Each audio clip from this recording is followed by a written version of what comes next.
All right. Well, thank you, folks. For folks who are planning on sticking around in this next session, greatly appreciated it. So just a quick note, as mentioned before, there is a Q&A button down in the bottom left hand of your screen in the pop-up menu. Feel free to type in questions throughout the session. If you have questions for the panelists, we'll try and cover off on those on the back side of the session. So personal note, I've been in public safety, communications, and advanced technologies and so on for a lot of years. We've seen a lot of evolution.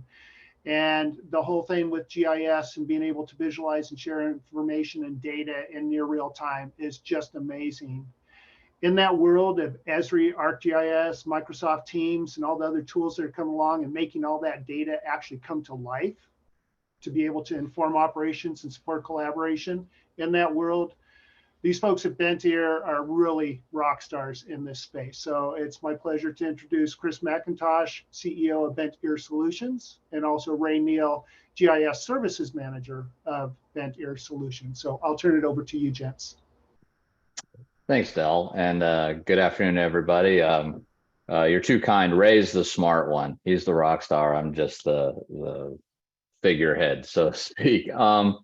We've been trying to solve a problem ever since I got into the situational awareness business 15, 20 years ago. And that is, how do we share actionable real-time information across jurisdictional lines or political lines or public-private lines in a way that we can make decisions based upon the pieces of information that everybody has. Fragmentation in information leads to many, many challenges in command control coordination, response, and ultimately impacts the ability to help the citizen in many ways more than anything else. For example, after a large storm, if a tree is across the road and has wires in it, it takes minutes, if not hours, to determine what wires are in the tree, what to do about it, who's in charge, all of those things before the tree can be removed. Multiply that times hundreds or thousands of trees in the mid-Atlantic region after a hurricane, and you really delay the ability to get the community, get access, to get the lights back on, those kind of basic services that are required in a response and then ultimately in a recovery. This used to be a technology problem. It used to be the technology was not in place, that the tools were not available, and that's no longer the case. The technology to do this, I will bet you each and every one of you watching this presentation already has in your organization. It's just using it in a different way, which Ray is going to walk through. The barrier to this right now is more people.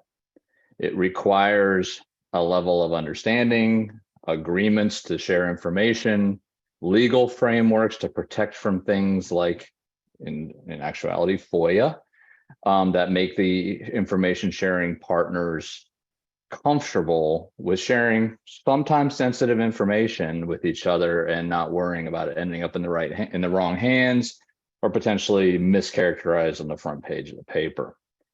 Right now, All Hazards Consortium also has deployed the technology to do this and is implementing some pilot programs between public and private sector to show what can be done.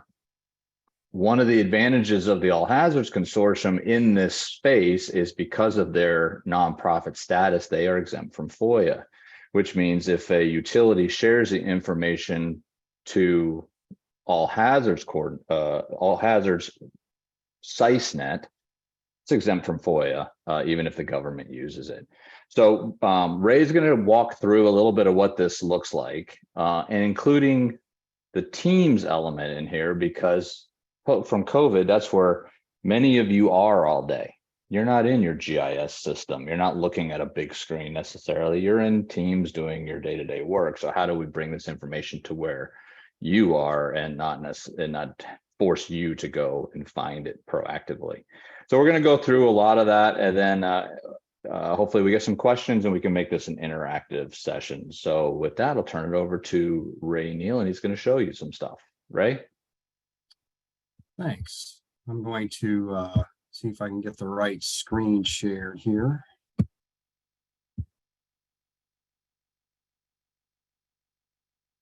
All right, is my screen showing? Not yet. Still see you. No, I can see it. You're good. Okay. All right. Assuming people can see my team screen here. This is all in our Bent Ear Solutions demo environment. So bear in mind that this is demo data. It leverages the teams and channels and tabs, hierarchy and organization. And like every team, this one has a tab. Let me move my controls out of the way so I can point to it. But it has a tab for chat, for posts, as well as for file sharing. What you get from this is a structure for a team to work in. Moving things around here. Tailored to their needs for emergency management or situational awareness. I think our demo environment team was created using one of the Microsoft templates, such as incident response. So the team came with a number of labeled channels and Microsoft apps, and then you can customize it from there. So what you have here is a demo damage assessments dashboard integrated into a Teams tab. And you'll notice that I was not prompted. You didn't actually see me loaded, but I'm not prompted for a login. Single sign-on in this environment is an important piece of the integration. A few of the items in our Bent Ear Teams demo environment are actually coming from our ArcGIS portal environment. We've set up single sign-on so that that environment uses the identity store from Microsoft Active Directory. So since I'm signed on with my Microsoft credential here in Teams, with the appropriate permissions for that user in the portal to see these products, it doesn't bother me for credentials. So this is a great way to tackle sign-on fatigue with users that are juggling too many credentials for our logins, and it approaches security in a sensible way.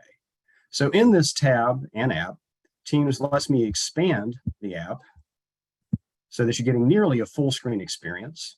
You're still in Teams, you haven't left that environment, but you can see and do a little bit more. Another important piece is the chat capability that goes with this tab. The conversations that you can start here stay linked to this tab, and therefore the damage assessment and information product going forward. So like with most chat, you can use hashtags to make it easier to search for later, and user tags or group tags to notify team members in real time that they need to be paying attention to this. Conversations can take place here between members of an organization about what's going on with reported damage assessments. And there's a running history. So you could have events happening whenever a new damage assessment is entered and perhaps tie it to the severity of the assessment or some other attribute so that it's not flooding you with notifications in here. I'll use this simplified form. Get to my simplified form to add a new assessment for the sake of a demonstration. Obviously, all of this would be tied to the desired workflow that an organization wants so that it works best with their operations. So I'm going to say 6 poles down, residential neighborhood. We'll keep it generic. We'll give it an address.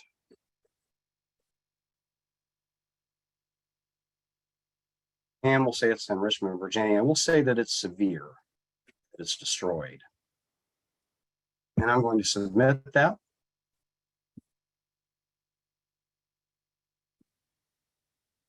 So what you're going to see here now is a notification pop up in the damage assessments channel in the form of what's called an adaptive card, which is a platform agnostic medium for notifying users or presenting, or it also can present interaction. You can have buttons to go to various places. You can present tables of data. You can even show images.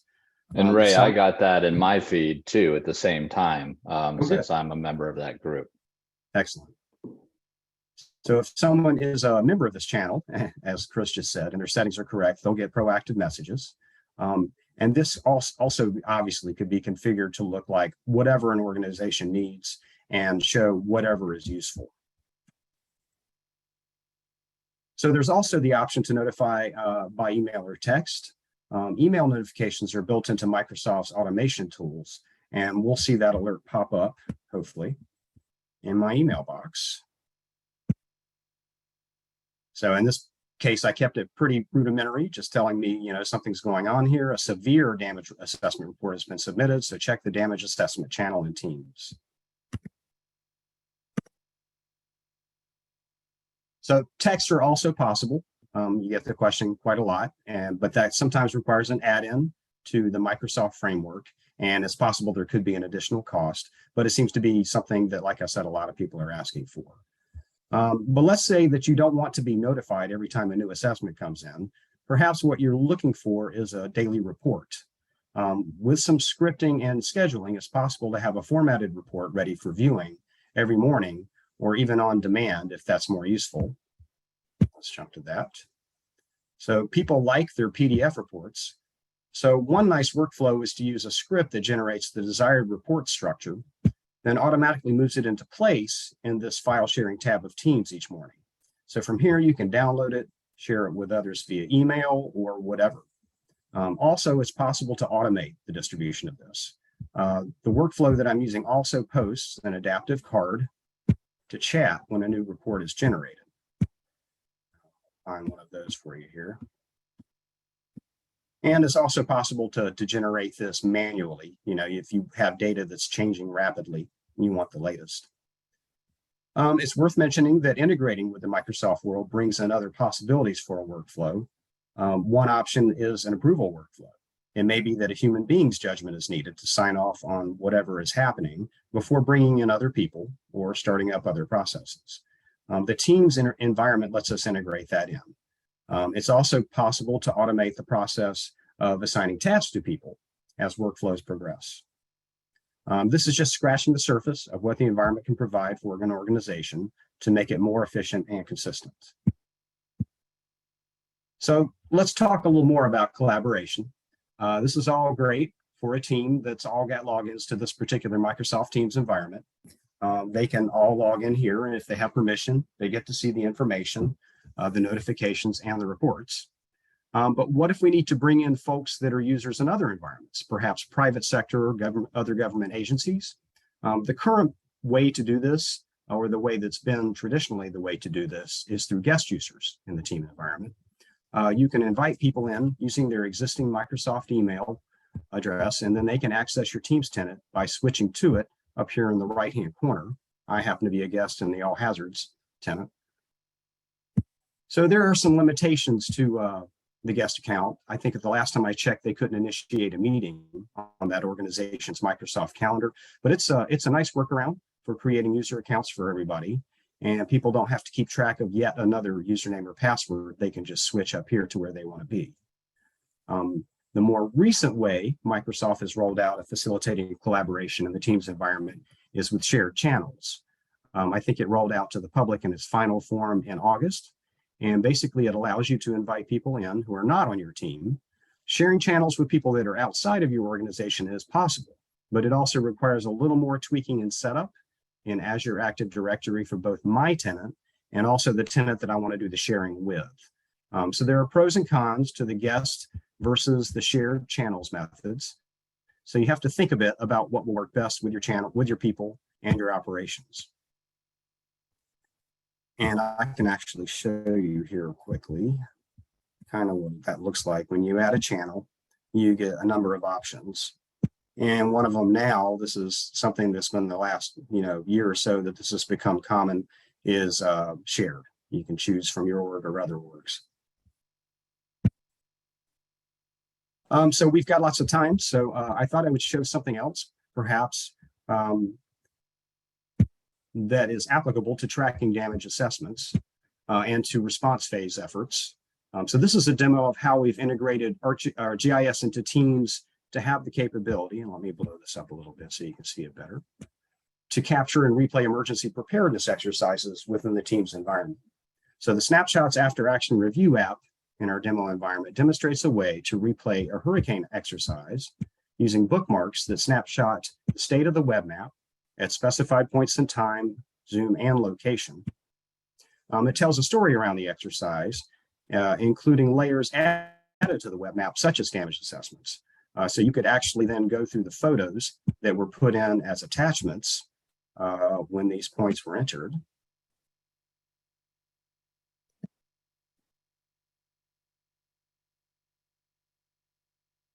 And you can also do other sources of data, such as civil air patrol imagery. This is useful in the context with the integration of Teams and Esri, because all of the imagery and web map data is saved, and Teams saves all of the chat logs that are happening along with it. It provides a view into what was being talked about while we're looking at the imagery and the data and what drove the decisions that were made. So this tool also has a situational awareness widget, which is useful. We can draw a polygon around something.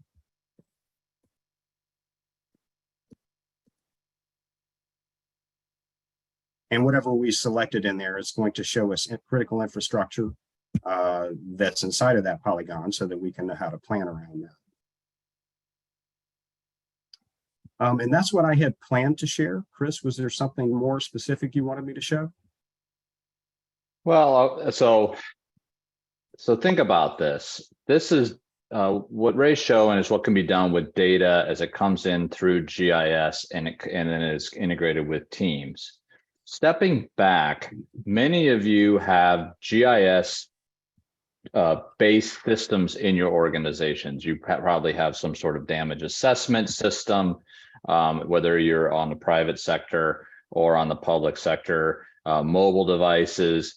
You probably have data in databases that are being turned into what we call web services in your organization. Many organizations on the public side that have WebEOC. WebEOC has a plugin that turns data that is in your boards into web services.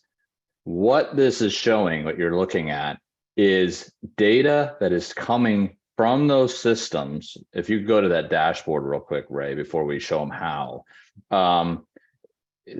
data coming from WebEOC inside of a state emergency management agency, data coming from an initial damage assessment inside of a utility, being put into an interoperable web services format and being shared up into a common cloud environment that allows you to pull all of that together into one single operating picture.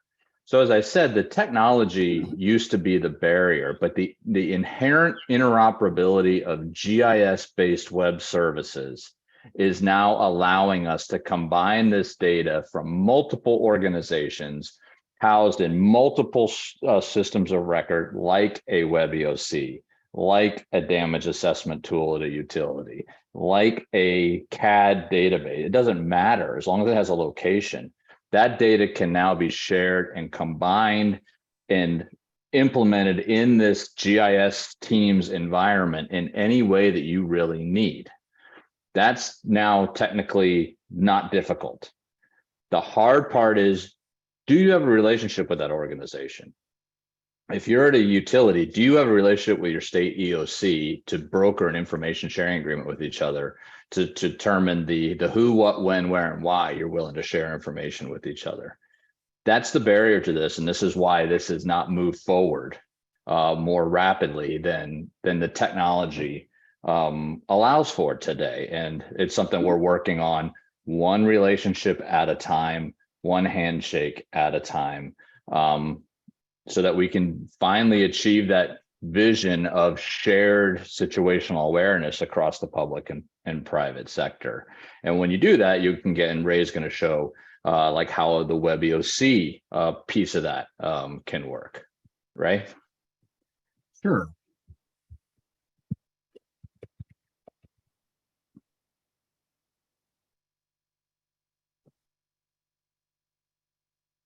I can type it in correctly.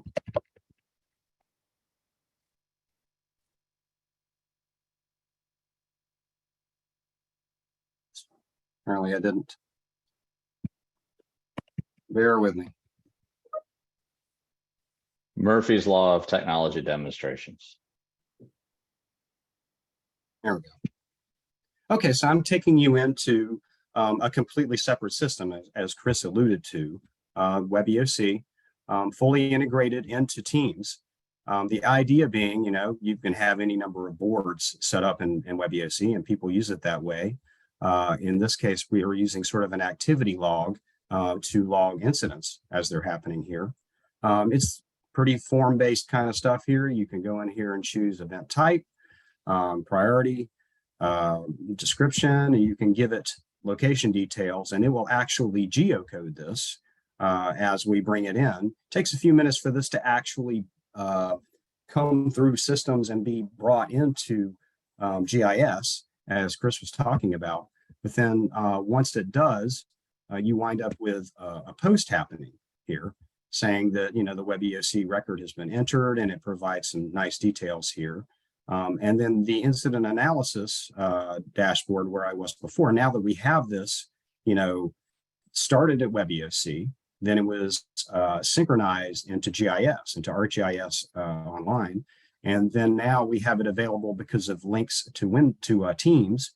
We now have it available here. And so we can view it in notifications. And then once we have it here in a nice information product, we can do all sorts of things that using the tools that Esri provides. I'll show you real quick the business analyst tool, configurable tool for this. So I can stick a pin down here and say I want to see some demographics for a 5-mile radius around this pin, and say, let's look at the at-risk population and run that. And this is all off-the-shelf Esri tools that have been configured to work the way we want them here too. But the point is they're running seamlessly inside of Windows. So once we produce this, this is output that's coming in from a completely disparate system, but seamlessly shown. We can output this as different formats, share it within Teams. We can post about it. We can email it to people. It provides you with options.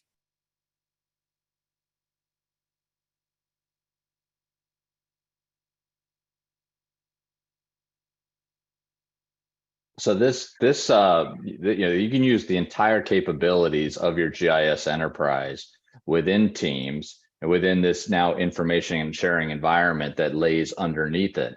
We're talking about point data and incident data from WebEOC, but it also applies to imagery, like Civil Air Patrol imagery or drone imagery, if that's being flown pre and post incident. It can be pulled into SharePoint lists like this, and that list can be combined. So you could have comprehensive data inside of SharePoint to aggregate that from multiple sources. It can be come from other systems of record. Could be your outage management system, your resource on demand system, mobile tracking tools of where resources and assets are. Where are your damage assessment teams or your chainsaw crews? And share that information from the state to the utility. So that tree scenario, if the chainsaw crew is there and there's wires in the tree, they're not cutting up that tree, but the utility can get a bucket truck or a patroller over there and figure out what to do with those wires on site and speed up the decision cycle. There's so many different ways that this could help that combined coordination. We've seen it where the government and the public sector or the private sector have done damage assessment in the same place and we've been redundant with each other. So this just allows for many, many opportunities to improve the ability to work together and get on the same page across traditional boundaries of public-private sector information sharing and that barrier. So with the remaining time, Del, we'd love to see if there are any questions before we go any further. Any thoughts or comments? Yeah, thank you for letting me just take a moment to get logged back in here. Let's see. So Q&A. Let me see what we got here. So if here's a question. If you're from the public sector and wanted to use this technology, but if you don't currently have a license to MS Teams, would you have to purchase the licenses and then subscribe to the software? I mean, I would check and see, I would confirm first that you don't have that license. If they have Office 365, I would figure out, where that licensing stops and starts. Um, a lot of, there's a lot of people that have capabilities they're not even aware of, but assuming they don't actually have it, then yes, they'd have to have the licensing for Teams. Okay. Fair enough. Let me check here. All right. Yeah. So I think that was the only question that we had at the moment. So on a related but perhaps separate topic. So I believe these are the same capabilities that are feeding into the SciSnet and the future of the executive dashboard that your folks have been instrumental in building out for the consortium. And to your point, it's as much about the relationships as it is the very, very intricate data sharing agreements and the like. So within the SciSnet, just curious, do you have a sense of how many data sources and data points we think are currently being ingested and capable for available for visualization and the like? That's a big number. Between what's available open source and what's available from different partners of the All Hazards Consortium, it's tens of thousands of different data sets that are available and can be brought together on a scenario-based basis. The All Hazards Consortium leadership has done a great job becoming partners with people who do generators or people who do ice and real-time traffic. And, during COVID, it was monitoring all the changes in regulations from state to state with things like drive time waivers for truckers and things like that. So it's a moving target though all the time. And some of it is need driven and some of it is more dial tone driven, but there is a ton in there. And now the All Hazard Consortium is focusing on the operational data being provided by its members to layer on top of that. So the utilities, the private companies, the government agencies, and how can we start folding all of that together in a way that limits distribution to those who shouldn't be seeing it. And all of this can be controlled, by the way, the security on this can be controlled at a by name basis. So Ray gets in and Chris doesn't. It can be done that level of granularity, and AHC has the tools in place to do that. So as now we get more partners to share damage assessment information, that's the use case we're focusing on. That's going to continue to grow. Yeah, thank you. Yeah, and so I've noticed that All Hazards, so the SciSnet has very, very strong capabilities that have been developed out, and for very good reason, around the entire hurricane corridors and so on, where you have very, very large events that have significant impacts on very large swaths of not only geography, but also on people living in those communities, and rightfully so. And I think I'm seeing that there are also use cases that are starting to pop up that have to do with wildfire and other use cases. So it's going to be really exciting to see where this goes. So, okay, so I'm going to ask you guys to put your caps on, your kind of thinking out there in the future and your crystal ball. So, we've got lots of technologies that are out there. We've got augmented reality. We've got the GIS capabilities coming on board, GIS and so on and so on. So where would you like to see this go? What do you think in a really interesting, connected world with all the data sets and all that sort of stuff? One, it's got to be simple. It's got to be something that people use. It's got to be something that supports operational decision making, being very informed. So you got to start with that. You got to keep it simple. But where do you see it going in the future? You got any ideas that you'd care to share with the group? Well, I don't know about. I'll let Ray go here in a second, but I have a vision that I think many of us at Bent Ear. The reason we're at Bent Ear is we kind of share this dream. Everything is somewhere, and once you start thinking in that context, it really helps enhance decision making and opportunities to coordinate and better leverage scarce resources. Just from a one-on-one perspective, and this is no advance in technology, I would love to see a virtual operations center through the SICE where the private sector and the public sector go and collaborate and coordinate their response operations and effectively utilize both their scarce resources and become a force multiplier for each other. That's really what I would, as a former emergency manager at the state level, as someone who's lived through hurricanes, didn't have power for 3 weeks, I think we can do better through information sharing. You mentioned AI and machine learning. There's a lot of people talking about using that. What we need to do is get together stakeholders and really think about what are the questions that we need to answer cooperatively, and then use that to develop the algorithms and the AI and the machine learning. For example, do we have assets that are close to each other? Do we have the right kinds of assets? How can we better coordinate lodging if we know where the state and the government people are going versus where the utility is going? Start really fleshing out those questions and then begin building machine learning models that get ahead of us and alert us that there is a potential opportunity or a potential problem before a human picks up on it, who's hopefully looking at these kind of displays. Ray, what would you add to that?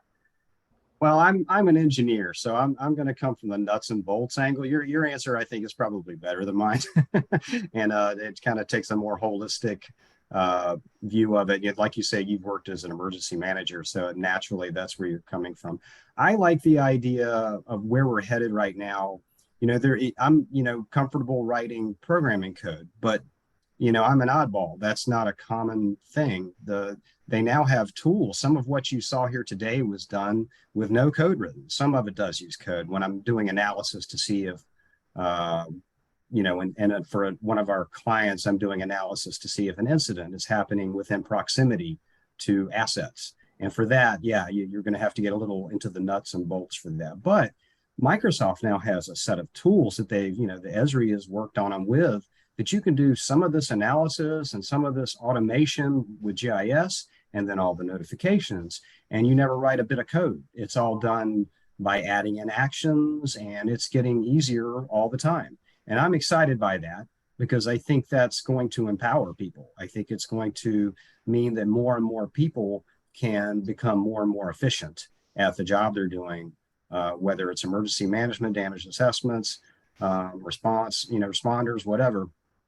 I think it's going to become a more and more accessible world to be able to get the right information to the right people and not notify them to death. You'd be able to parse out what's in there and get the needed information. If you keep hitting somebody with notifications all day, they just start ignoring their notifications. So that's a long way of saying I'm excited in the way that the direction of this is going, where the toolkits that Microsoft and Esri are providing, and other people as well, are going to make this more and more enhanced over time. Yeah, it really is exciting times because, the technology, it has been evolving, and it's evolving so fast. It's amazing where we are.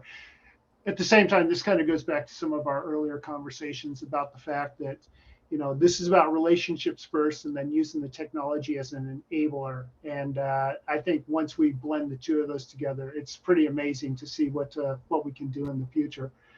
I think one of the things, and this is just a personal observation as well, is I think one of the real value propositions that's going to come out of all this and what's being done with the SciSnet, it's a trusted environment. People are invitation only. They have ORL levels that, to authenticate the information that it's accurate, that it's from trusted sources, and so on. And over time, it'll build out. The data repository will build out, and so on. But I think there's a big future in all of this having to do with, post-event recovery.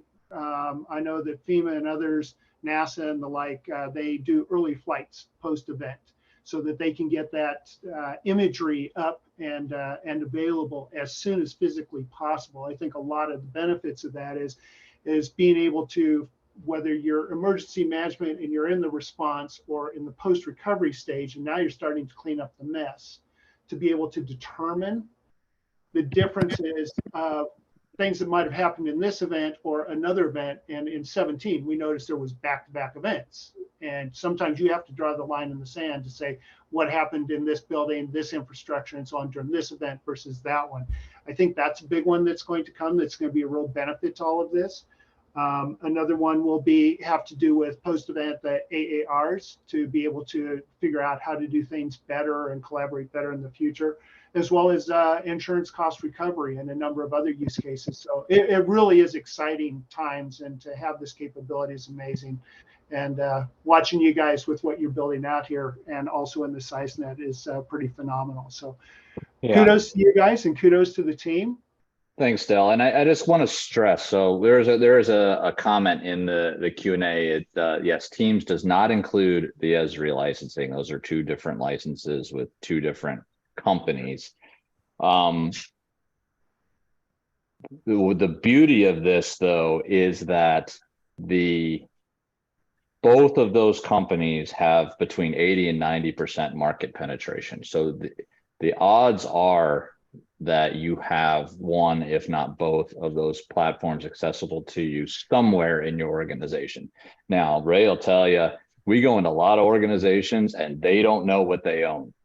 And so it may be, the license may exist in an entirely different shop, an entirely different building. If you're in the government, an entirely different part of your county or state, and you may have to do some flipping over rocks to find it, but odds are you have access to the software.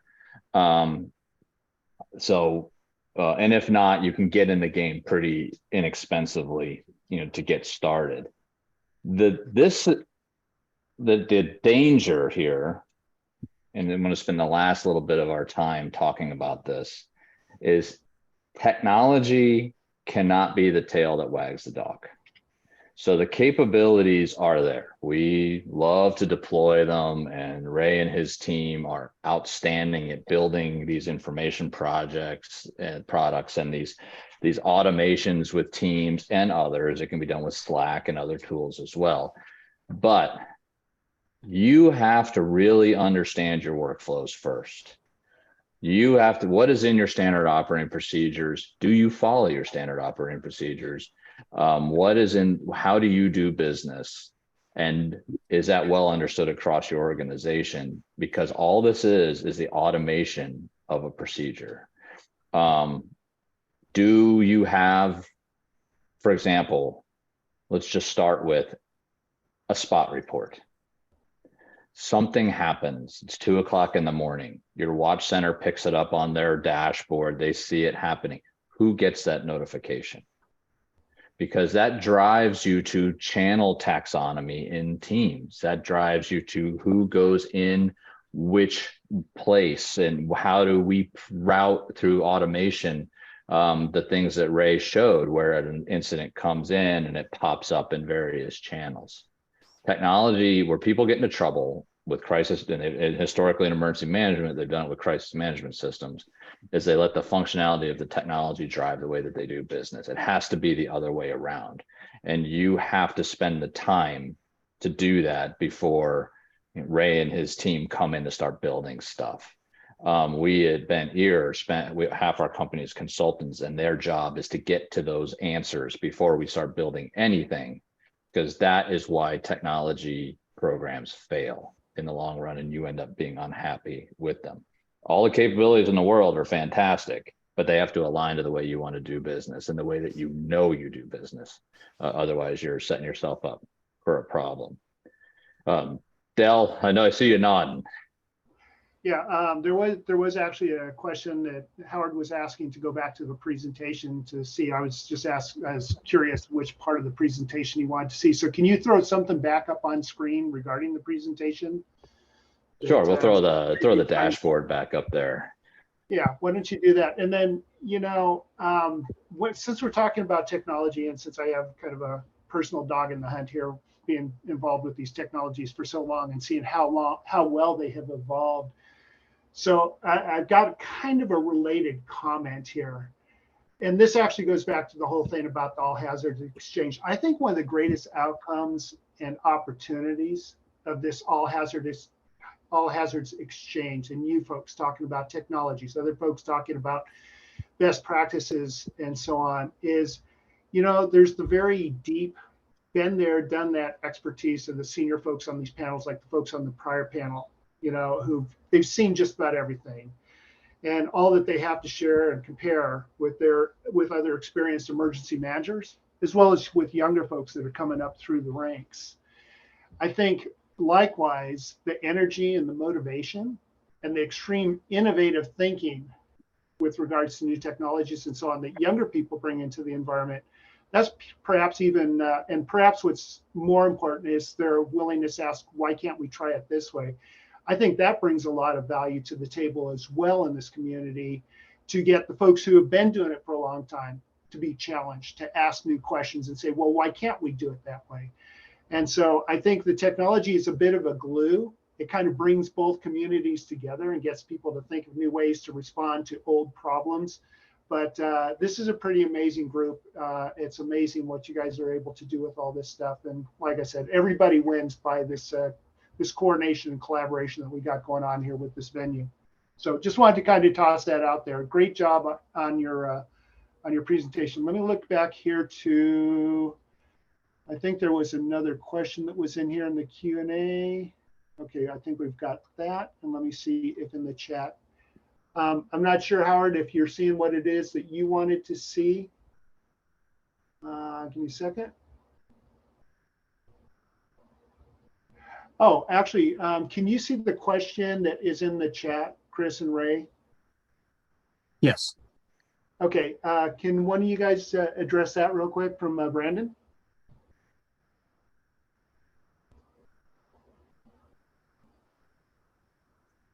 Yeah, data quality is definitely an issue. Authoritative data. I don't know if there's a question there, but I'm 100% in agreement that, if you don't have trust in your data, you may as well not have it. I don't know, Chris, you have anything to add to that? Yeah. So I'm glad you brought this up, Brandon. And this is again, I said the technology is the easy part. What you're talking about is governance. And when we talk about information sharing agreements, and let's just say utility A and the state EOCB want to share information with each other. In that building that relationship, yes, you could technically connect the two and it's not hard. But in that negotiation, in that handshake is an information sharing agreement. That's a document that will address data quality, saying you're going to share information of this quality, this granularity from this system or not. And so make sure that both sides understand what it is that they're looking at and they're on the same page. ORLs, like Dell mentioned, is another way of doing that. That's operational readiness level 1 to 4. And that is something the All Hazard Consortium has been working on very hard to socialize, because non-authoritative data isn't necessarily bad data, but everybody needs to know that it's non-authoritative data. And so the technology is just a facilitator, but the information sharing agreement between the two organizations is actually what operationalizes this. What are you going to share?